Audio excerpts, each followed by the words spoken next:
കർത്താവിൻ്റെ അതിപരിശുദ്ധമായ നാമം വാഴ്ത്തപ്പെടുമാറാകട്ടെ. ഇപ്രകാരം നിങ്ങളുടെ മുമ്പിൽ ദൈവത്തിൻ്റെ വചനവുമായി കടന്നു വരുവാൻ ഈ മീഡിയയിൽ കൂടെ ലഭിച്ചിരിക്കുന്ന വിലപ്പെട്ട അവസരത്തിനായി ഞങ്ങൾ ഹൃദയംഗമായി ദൈവത്തിന് സ്തോത്രം ചെയ്യുന്നു. ലോകമെമ്പാടും ഇരുന്നുകൊണ്ട് ഈ മീഡിയയിൽ കൂടെ ഞങ്ങളെ ശ്രദ്ധിച്ചുകൊണ്ടിരിക്കുന്ന എല്ലാ മാന്യ പ്രേക്ഷകർക്കും യേശു ക്രിസ്തുവിൻ നാമത്തിലുള്ള സ്നേഹ വന്ദനങ്ങൾ ഞങ്ങൾ പ്രാരംഭമായിട്ട് അറിയിക്കുന്നു. ഇപ്രകാരം എൻ്റെ പ്രിയപ്പെട്ട ഭാര്യയുമായി ഒത്ത് നിങ്ങളെ സംബോധന ചെയ്യുവാൻ ലഭിച്ചിരിക്കുന്ന അവസരം വലിയ ഭാഗ്യമായി ഞാൻ കരുതുന്നു. കുടുംബമായി ഞങ്ങളെ ശുശ്രൂഷയ്ക്കായി കർത്താവ് വിളിച്ചു വേർതിരിച്ചു വലിയ അനുഗ്രഹത്തിൽ ദൈവം നടത്തിക്കൊണ്ടിരിക്കുന്നു. നിങ്ങളോട് ഞങ്ങളുടെ ഹൃദയത്തിൻ്റെ ആഴത്തിലുള്ള അനുഭവങ്ങൾ ദൈവവചനത്തിൽ കൂടെ പങ്കുവയ്ക്കുവാൻ ലഭിച്ചിരിക്കുന്ന അവസരത്തിനായി ഞാൻ ദൈവത്തിന് സ്തോത്രം ചെയ്യുകയാണ്. ഇപ്രകാരം ലഭിക്കുന്ന അവസരം ഏറ്റവും വലിയ ധന്യതയായി ഞങ്ങൾ കരുതുന്നു, വലിയ ഭാഗ്യമായി ഞങ്ങൾ കരുതുന്നു. നിശ്ചയമായും ദൈവത്തിന് അതിൻ്റെ പിന്നിൽ വലിയ ഉദ്ദേശമുണ്ട്.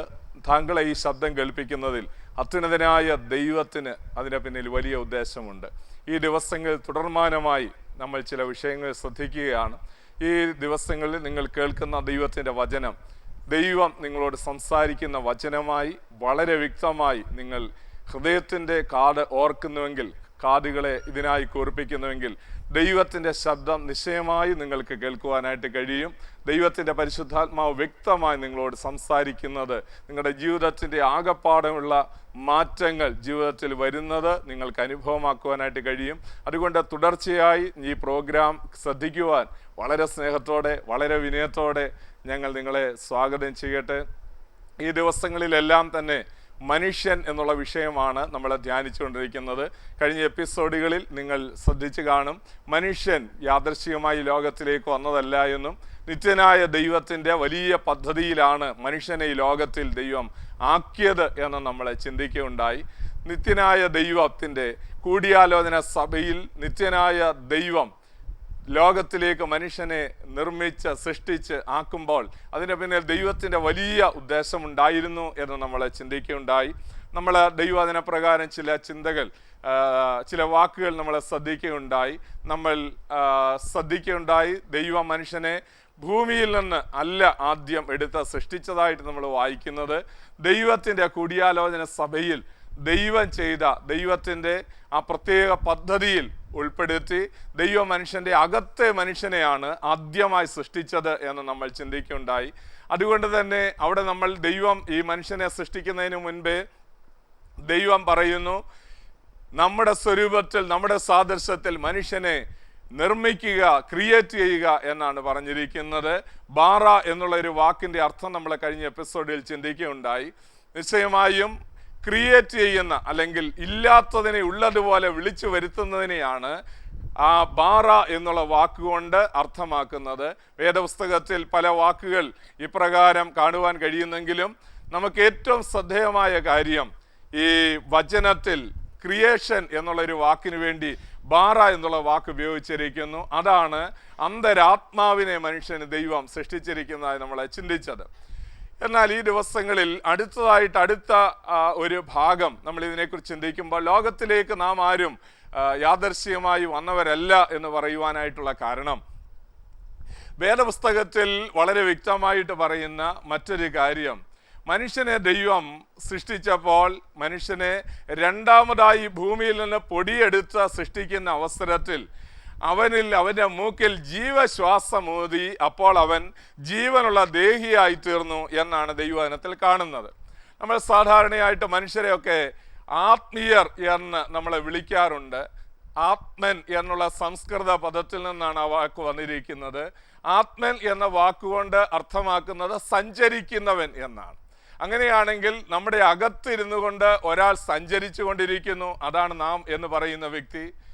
നമ്മളെ പുറമേയുള്ള നമ്മുടെ ശരീരത്തിന് അധികം പ്രാധാന്യം കൊടുക്കേണ്ട കാര്യമില്ല എന്ന ദൈവത്തിൻ്റെ വചനം നമ്മെ പഠിപ്പിക്കുന്നു. ആത്മാവിൽ അകത്തെ മനുഷ്യനാണ് ഏറ്റവും പ്രധാനപ്പെട്ട മനുഷ്യൻ. അകത്തെ മനുഷ്യനെയാണ് ദൈവം ഇങ്ങനെ ക്രിയേറ്റ് ചെയ്തിരിക്കുന്നത് എന്നാണ് ഞാൻ പറഞ്ഞു വന്നത്.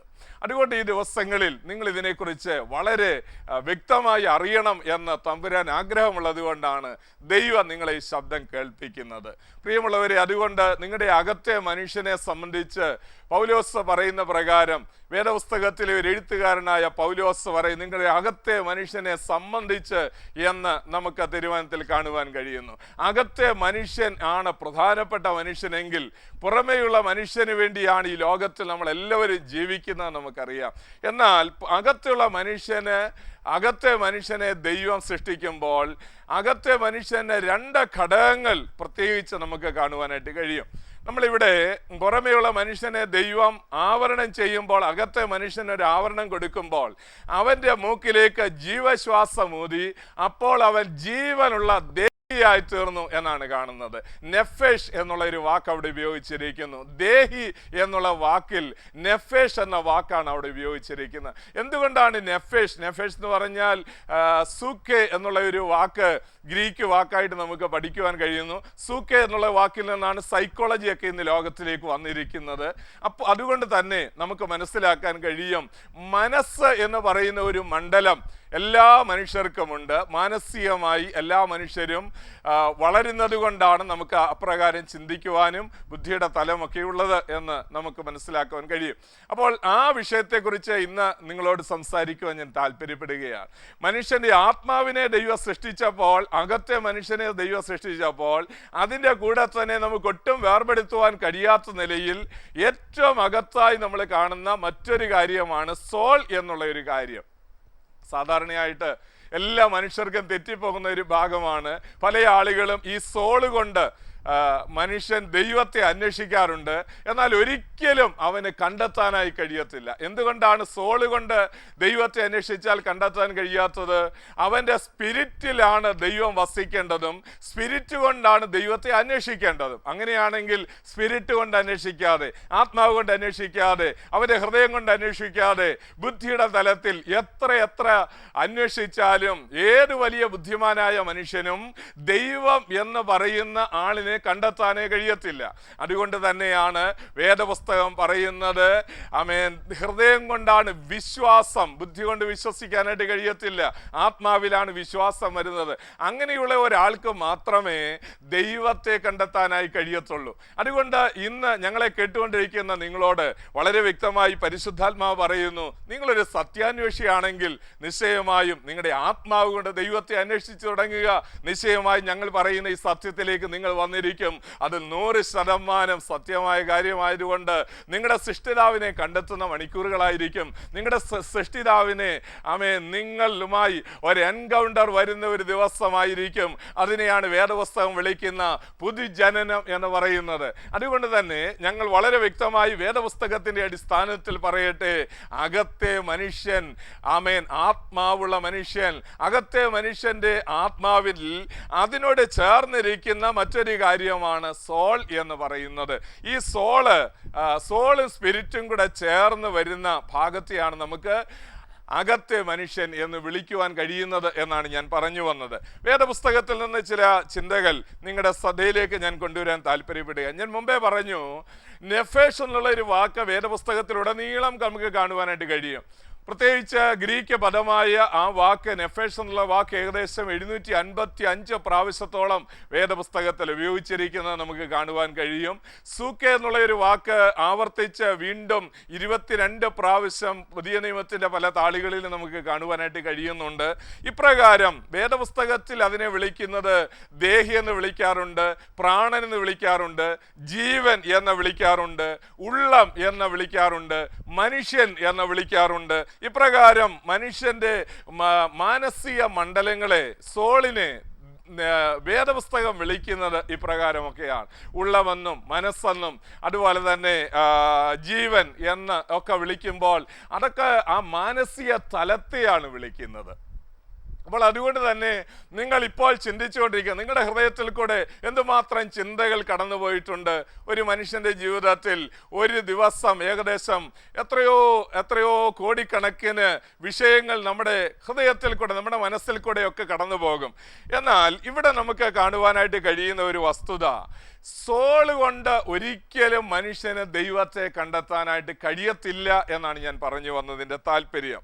പ്രിയമുള്ളവരെ, അതുകൊണ്ട് വളരെ വ്യക്തമായി വേദപുസ്തകം പഠിപ്പിക്കുന്ന ചില സത്യങ്ങളിലേക്ക് നിങ്ങളുടെ ശ്രദ്ധയെ തിരിക്കുവാൻ ഞാൻ താല്പര്യപ്പെടുന്നു. അങ്ങനെയാണെങ്കിൽ അകത്തെ മനുഷ്യനെക്കുറിച്ച് യേശു എന്താണ് പറഞ്ഞത്? യേശു പറഞ്ഞത് നിങ്ങൾക്കൊരു പക്ഷേ വേദപുസ്തകം വായിച്ചിട്ടുണ്ടെങ്കിൽ മനസ്സിലായി കാണും. മത്തായി സുവിശേഷം 10-ാം അധ്യായത്തിൻ്റെ 28-ാം വാക്യത്തിൽ ഒരു വാക്യം നമുക്ക് കാണുവാനായിട്ട് കഴിയുന്നു. കർത്താവ് ലോകത്തോട് പറയുകയാണ്, തന്നെ അനുഗമിച്ച ആളുകളോട് പറയുകയാണ്. ആ വാക്യം ഒന്ന് വായിച്ചു കേൾക്കുന്നത് നല്ലതായിരിക്കും. 10-ാം അധ്യായത്തിന് മാത്യു ചാപ്റ്റർ 10:28 28-ാം വാക്യം വായിക്കാം. ദേഹിയെ കൊല്ലുവാൻ കഴിയാതെ ദേഹത്തെ കൊല്ലുന്നവരെ ഭയപ്പെടേണ്ട. ദേഹിയെയും ദേഹത്തെയും നരകത്തിൽ നശിപ്പിപ്പാൻ കഴിയുന്നവനെ തന്നെ ഭയപ്പെടുവീൻ എന്ന് നമുക്ക് അവിടെ കാണുവാനായിട്ട് കഴിയുന്നു. പ്രിയമുള്ളവരെ, അതുകൊണ്ട് ദൈവം പറയുന്ന ഒരു കാര്യം, ദേഹി എന്നുള്ള ഒരു ഘടകം മനുഷ്യനുള്ളപ്പോൾ ആ ഒരു ഘടകത്തെ ഒരിക്കലും ആർക്കും നശിപ്പിക്കുവാനായിട്ട് കഴിയത്തില്ല.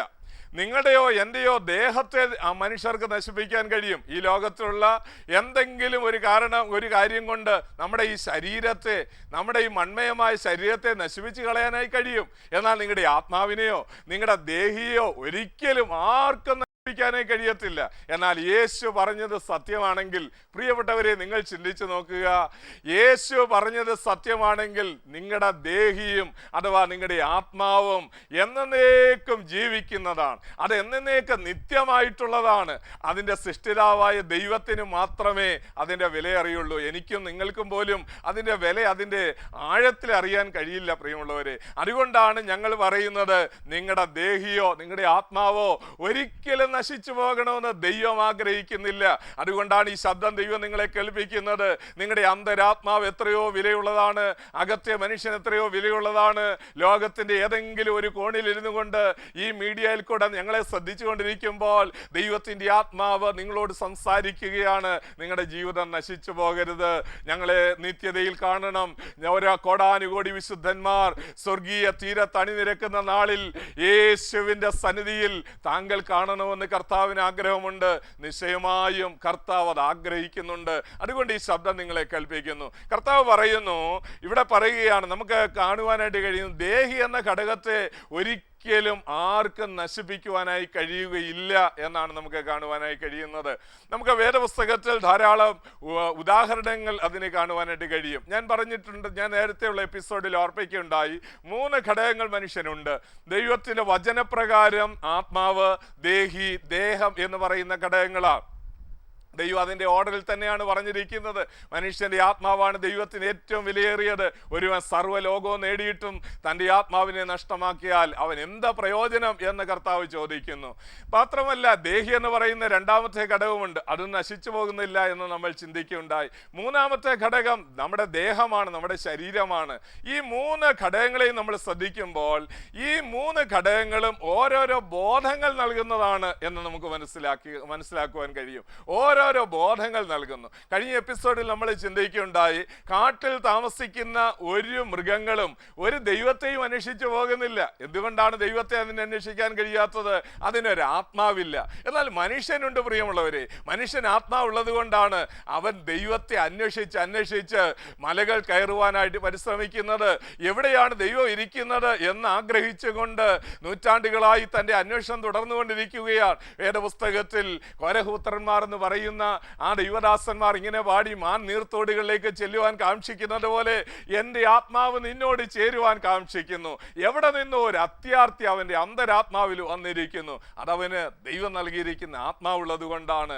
എന്നാൽ പ്രിയമുള്ളവരെ, നിങ്ങൾ ശ്രദ്ധിക്കുക, മനുഷ്യന്റെ ആത്മാവ് ദൈവത്തിന്റെ ശ്വാസം എന്ന ദൈവത്തിന്റെ വചനം പറയുന്നു. ഒരു വാക്യം ഒന്ന് വായിക്കുമ്പോൾ നിങ്ങൾക്ക് അത് കുറച്ചുകൂടെ വ്യക്തമാകും. ജോബിന്റെ പുസ്തകം 27-ാം അധ്യായം വായിക്കണമേ. 27-ാം അധ്യായത്തിന്റെ 3-ാം വാക്യം വായിക്കാം.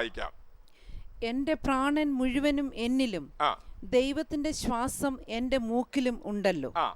ഇവിടെ രണ്ട് വാക്കുകൾ അവിടെ ഉപയോഗിച്ചിരിക്കുന്നത് കാണുവാനായിട്ട് കഴിയും. വേദപുസ്തകത്തിൻ്റെ ഏറ്റവും പുരാതനമായ പുസ്തകം അഥവാ ആദ്യം എഴുതപ്പെട്ട പുസ്തകം ഇയ്യോബിൻ്റെ പുസ്തകമാണ് എന്നാണ് പൊതുവെ നമുക്ക് വേദപഠിതാക്കളുടെ ഇടയിലുള്ള ഒരു അഭിപ്രായം. ഏറ്റവും പുരാതനമായ ഗ്രന്ഥം ഏതാണെന്ന് ചോദിച്ചാൽ വേദപുസ്തകത്തിലെ ആദ്യം എഴുതപ്പെട്ട പുസ്തകം ഇയ്യോബിൻ്റെ പുസ്തകമാണ്. അങ്ങനെയാണെങ്കിൽ ആ പുസ്തകക്കാരൻ ഇയ്യോബ് പറയുന്നു, ദൈവത്തിൻ്റെ ശ്വാസം എന്നിലുണ്ടല്ലോ. അടുത്ത വാക്യത്തിൽ പറയുന്നു, ദൈവത്തിൻ്റെ പ്രാണൻ എൻ്റെ പക്കലുണ്ട് എന്നാണ് നമ്മൾ കണ്ടത്. അപ്പോൾ ഈ രണ്ട് വാക്കുകളും ശ്രദ്ധിച്ചാൽ ഈ പഴയ നിയമം എഴുതിയിരിക്കുന്ന എബ്രായ ഭാഷയിൽ ശ്വാസത്തിനും പരിശുദ്ധാത്മാവാകുന്ന അല്ലെങ്കിൽ ആത്മാവിനും ഒരേ വാക്ക് തന്നെയാണ് നമുക്ക് കാണുവാനായിട്ട് കഴിയുന്നത്. റൂവ എന്ന് പറയുന്ന അല്ലെങ്കിൽ നമ്മൾ റൂഹ എന്നൊക്കെ ഉച്ചരിക്കുന്ന ആ വാക്ക് പഴയ നിയമത്തിലുടനീളം നമുക്ക് കാണുവാനായിട്ട് കഴിയും. പരിശുദ്ധാത്മാവിനും അഥവാ ആത്മാവിനും ഒരേ ശ്വാസത്തിനും എല്ലാം ഒരേ വാക്ക് തന്നെ ഉപയോഗിച്ചിരിക്കുന്നു. അതുകൊണ്ട് തന്നെ ആത്മാവ് കൊണ്ടാണ് എല്ലാ മനുഷ്യരും ദൈവത്തെ അന്വേഷിച്ചു കൊണ്ടിരിക്കുന്നത്. പ്രാണനിൽ കൂടെ അഥവാ നമ്മുടെ സോളിൽ കൂടെ നമ്മൾ അന്വേഷിച്ചാൽ ഒരിക്കലും നമുക്ക് ഈ ദൈവത്തെ കണ്ടെത്താനായിട്ട് കഴിയത്തില്ല. പ്രിയമുള്ളവരെ, ഞങ്ങളുടെ ശബ്ദം കേട്ടുകൊണ്ടിരിക്കുന്ന താങ്കളോട് ഇന്ന് വളരെ വ്യക്തമായി പരിശുദ്ധാത്മാവ് ചോദിക്കുന്ന ഒരു ചോദ്യം, താങ്കൾ തങ്ങളുടെ ആത്മാവ് കൊണ്ട് ദൈവം ഉണ്ട് എന്ന് വിശ്വസിക്കുന്നെങ്കിൽ ആ ദൈവത്തെ അന്വേഷിച്ചിട്ടുണ്ടോ?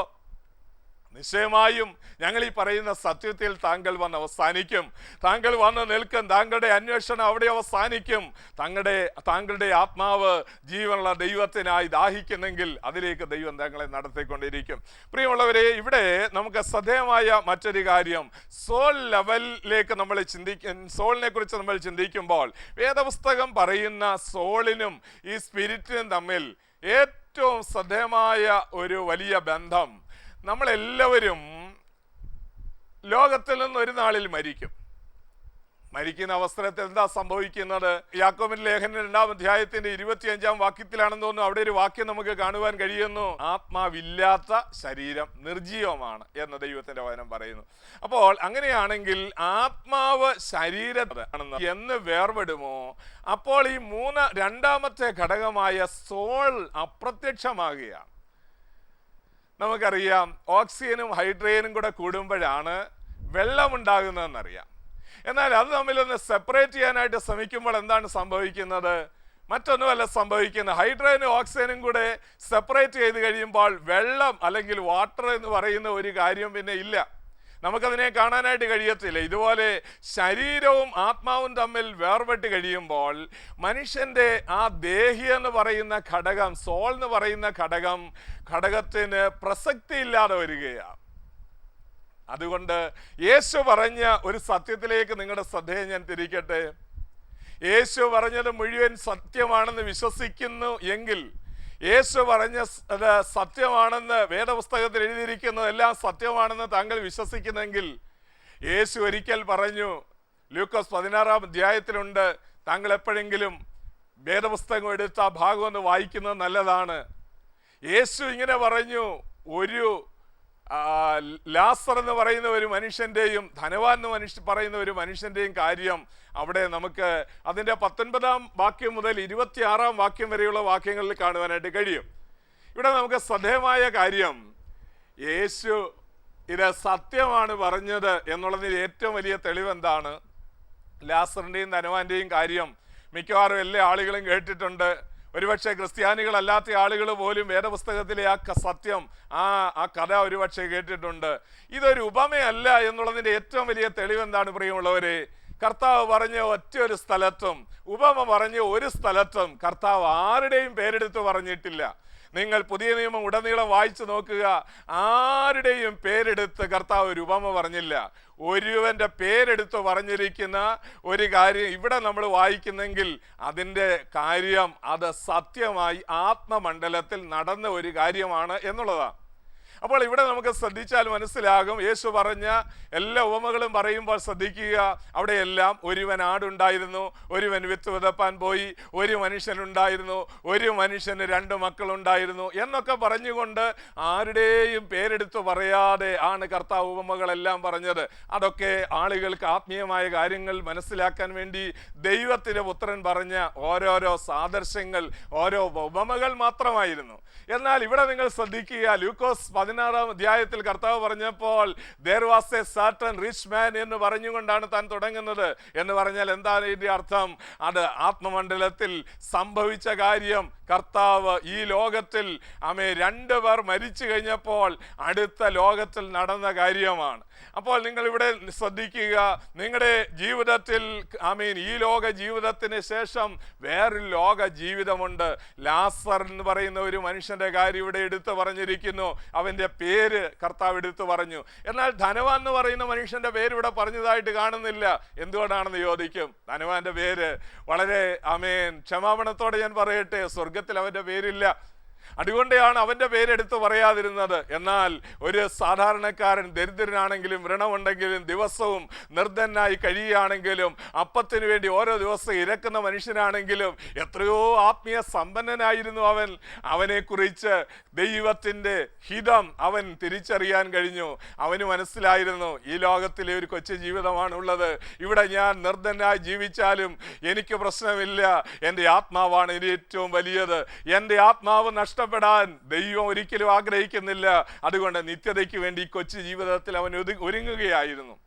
എന്നാൽ അതേ സമയത്ത് തന്നെ നമുക്ക് കാണാൻ കഴിയുന്നു, ധനവാനായ മനുഷ്യൻ ധൂമ്രവസ്ത്രവും പട്ടുമൊക്കെ ധരിച്ച് വലിയ ആഡംബരത്തോടെ സുഖിച്ചു പോകുന്ന മനുഷ്യനാണ്. എന്നാൽ നമ്മളവിടെ ശ്രദ്ധിക്കുമ്പോൾ മനസ്സിലാകും അവർ രണ്ടുപേരും മരിച്ചതായിട്ട് കാണുവാൻ കഴിയുന്നു. അതിൽ ആരാണ് ആദ്യം മരിക്കുന്നതെന്നറിയാമോ? ആദ്യം ആരാണ് മരിച്ചത്? ലാസറാണ് മരിച്ചത്. ആ ദരിദ്രനാണ് മരിച്ചത്. എന്തുകൊണ്ടാണ് ദരിദ്രൻ മരിച്ചതെന്ന് നിങ്ങൾ ചിന്തിച്ചിട്ടുണ്ടോ? ധനവാന് തമ്പുരാൻ ഒരു മുന്നറിയിപ്പ് കൊടുക്കുകയായിരുന്നു. ധനവാനോട് ദൈവം മൗനമായി പറയുകയായിരുന്നു, നീയും ഒരു നാളിൽ ഇതുപോലെ ഒരു മരണം എന്ന് പറയുന്ന ഒരു കാര്യത്തെ നീ അഭിമുഖീകരിക്കേണ്ടതായിട്ട് വരും. അന്ന് അടുത്ത ലോകത്തിലെ ജീവിതത്തെക്കുറിച്ച് നീ ചിന്തിക്കണം എന്നുള്ള ഒരു മുന്നറിയിപ്പ് കൊടുക്കുകയായിരുന്നു. പ്രിയമുള്ളവരെ, നമ്മുടെ ചുറ്റുപാടുമൊക്കെ ധാരാളം പേർ മരിക്കാറുണ്ട്. ചെറിയ കുഞ്ഞുങ്ങൾ മരിക്കാറുണ്ട്, പ്രായമുള്ളവർ മരിക്കാറുണ്ട്.